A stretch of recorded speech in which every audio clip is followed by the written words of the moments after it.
ہمارے نبی صلی اللہ علیہ وسلم کو اللہ نے بھیجا فرقوں کو ختم کرنا تو بات کی بات ہے. سب سے پہلے تو دنیا کے مختلف مذاہب کا مسئلہ تو فرقوں سے بھی اوپر کی چیز ہے نا.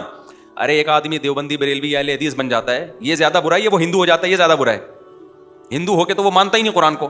تو فرقوں کے ختم کرنے سے بڑا ٹاسک جو ہمارے پاس ہے وہ تو مختلف مذاہب کو ختم کرنا ہے, کیونکہ ہمارا یہ دعویٰ ہے کہ اسلام ہی نجات کا واحد ذریعہ ہے. لیکن کیا کر پائے ہم لوگ اب تک؟ اب کوئی ایتھیسٹ کہے کہ تم لوگ آپس میں اختلاف ختم نہیں کر پا رہے, تمہارے تو اتنی جنگیں, تمہاری تو, ہم کہیں گے نہیں کر پا رہے بھائی, ہمارے بس میں نہیں ہے. ہم حق بیان کر دیتے ہیں بھائی یہ ٹھیک ہے, جس نے ماننا ہے مانے, نہیں مانا تو ہمارے پاس وہ ڈنڈا ہے نہیں چلانے کے لیے.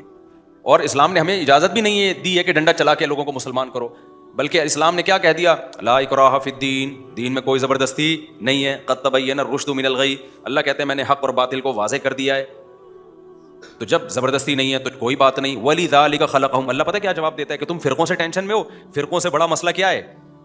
مذہب. جو مذہبی لوگوں کے چینج ہیں, فرقے کم از کم اللہ رسول کو مان تو رہے ہیں نا, تشریحات میں ڈنڈی مار رہے ہیں, گڑبڑ کر رہے ہیں, کچھ ڈنڈی نہیں مار رہے, کچھ ڈنڈی مار رہے ہیں. اس سے بڑی گمراہی تو یہ کہ اللہ ہی کے منکر ہیں بہت سے لوگ. اس سے بڑی گمراہی تو یہ کہ بہت سے لوگ تو اللہ کے ساتھ غیروں کو شریک کر رہے ہیں. تو اب اس پہ نبی بھی پریشان ہوتے تھے کہ یہ کیوں نہیں مان رہے. تو اللہ نے کیا جواب دیا, وَلِذَٰلِكَ خَلَقَهُمْ, قرآن کی آیت ہے, اللہ نے اسی لیے پیدا کیا ہے کہ اختلاف رہے ان میں. کیوں؟ اختلاف میں آزمائش ہے کہ تم دیکھتے ہو اس حق کو سپورٹ کرتے ہو یا تم باطل کو. یہ اس طرح رہے گا. یہ عیسیٰ ابن مریم آ کے ختم کریں گے علیہ الصلوۃ والسلام, سارے فرقے ختم ہو جائیں گے. تلوار کی طاقت سے ہوں گے, وہ بھی مناظروں سے نہیں ہوں گے, تلوار کی طاقت سے ختم کریں گے عیسیٰ علیہ السلام آ کے. کیونکہ کون آپ کی دلائل سے کچھ لوگ مان لیتے ہیں, کچھ پھر بھی ڈٹے رہتے ہیں, کیونکہ بہت سے لوگوں کے مفاد وابستہ ہوتے ہیں, ان کو بات سمجھ میں آ رہی ہوتی ہے لیکن پھر بھی نہیں مانتے. آج ایک آدمی میرے سے الجھا نا, کہہ رہے ہیں آپ یہ کہہ رہے ہو عدالتی خلا معتبر نہیں ہے. عدالتی خلا معتبر جب ایک عورت نہیں رہنا چاہتی, جب ایک عورت نہیں رہنا چاہتی, اس پہ زور لگا رہے ہیں. میں نے کہا بھائی اگر ظلم کر رہا ہے تو پھر تو ہم بھی یہ کہتے ہیں کورٹ کا خلا معتبر ہے. جب ظلم نہیں کر رہا, اس کے بیسک حقوق پورے کر رہا ہے, کہہ رہے ہیں ٹھیک ہے کر رہا ہے, لیکن وہ نہیں رہنا چاہتی, وہ نہیں رہنا چاہتی, وہ مجھے نا ظہر کے بعد وہ اسی طرح, تو کیوں اس کو مجبور کر رہے ہیں؟ فائدہ کیا رہنے کا؟ میں نے کہا اس کا حل شریعت نے بتایا ہے کہ اگر حقوق بھی ادا کر رہا ہے لیکن عورت کو کسی بھی وجہ سے میاں پسند نہیں آ رہا, تو اللہ نے ایک راستہ رکھا ہے کہ بھائی شوہر سے طلاق کا یعنی خلا کا مطالبہ کر لو, اور خلا طلاق ہی ہے, اس کو بولو مہر لے لے بھائی میری جان چھوڑ دے. شوہر اگر اس بات کو سیریس نہیں لیتا تو کورٹ میں کیس کر دے. کورٹ میں یہ کیس نہیں کرے جج میں آپ کی بیوی ہوں لہٰذا آپ مجھے طلاق دے دو.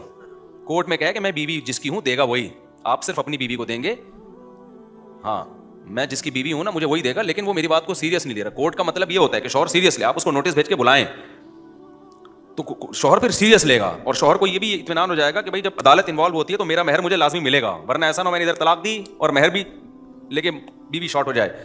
تو جتنے بھی پھر خلا کے بعد کے جو مسائل ہیں, عدت کا خرچہ, اس میں کورٹ انوالو ہوگی. کورٹ انوالو ہوتی ہے تو بھاگنے کا راستہ نہیں رہتا, نہ شوہر کے لیے نہ بیوی کے لیے. تو میں نے کہا یہ راستہ اگر وہ دے دیتا ہے تو ٹھیک ہے, نہیں دے دیتا تو پھر کیا کرے؟ صبر کرے وہ, کیونکہ طلاق کا حق, نکاح ختم کرنے کا حق تو مرد کے پاس ہے. پھر وہی نہیں, جب وہ نہیں رہنا چاہتی ہے, یہی اسٹائل تھا ان کا. نہیں مفتی صاحب آپ آج ہی کی بات ہے ظہر کے بعد, جب وہ نہیں رہنا چاہتی ہے, میں نے کہا میرے بھائی چھوڑ دے اسلام کو. پھر میں نے کہا میں آپ عقل سے ثابت کرنے میرے پر تھوپ رہے ہو ایک مسئلہ. یہ پتہ ہے کیا ایک لاجک پیش کرتے ہیں, ایک عورت نہیں رہنا چاہتی تو کیوں اسلام اس کو مجبور کر رہے رہنے پر؟ اسلام کہہ رہا ہے یہ آپشن آپ کے پاس نہیں ہے, کہ جب وہ بیسک حقوق ادا کر رہا ہے تو بھاگنے کا آپشن آپ کے پاس نہیں ہے, آپ کے پاس نہیں ہے یہ رائٹ. جب وہ بہت دفعہ سمجھا دیا نا ان کو دلائل سے نہیں آ رہا کہ نہیں رہنا چاہتی تو اس میں فائدہ کیا ہے, میں نے کہا بھائی پھر ٹھیک ہے آپ کی اگر 6-7 بچے ہیں نا, مجھے پتا تو ان کے 6-7, میں نے کہا آپ کی بیگم بول رہی ٹاٹا میں جا رہی ہوں, اب آپ میرے پاس آؤ گے, بھائی میں ساری زندگی پہ بیوقوف ہوں, میں اس کا 10 سال سے نان نفقہ اٹھا رہا ہوں. دیکھو دلہن سے عشق جیسی محبت تو 1 مہینے کے بعد ختم ہو جاتی ہے, اس کے بعد تو ذمہ داری کے چکر میں پال رہا ہوتا ہے آدمی. ابے جو تمہیں دلہن سے پہلی رات میں لگاؤ تھا, کیا وہ اب بھی ہے؟ کوئی نہیں دیکھ رہا تمہیں. 20-30 سال 10 سال کے بعد تھوڑی ہوتا ہے وہ لگاؤ. محبت دوسرے اسٹائل میں ہوتی ہے. میرے بچوں کی ماں ہے, میرے ساتھ اس نے اتنا ٹائم گزارا, اس لحاظ سے تو ہوگی, وہ جذبات تھوڑی ہوتے ہیں. پہلی رات میں تو جو ہے نا, یا شروع کی راتوں میں تو دوست برے لگ رہے ہوتے ہیں, گٹر کے ڈھکن جن پہ ساری زندگی گزار دی وہ برے لگ رہے ہوتے ہیں.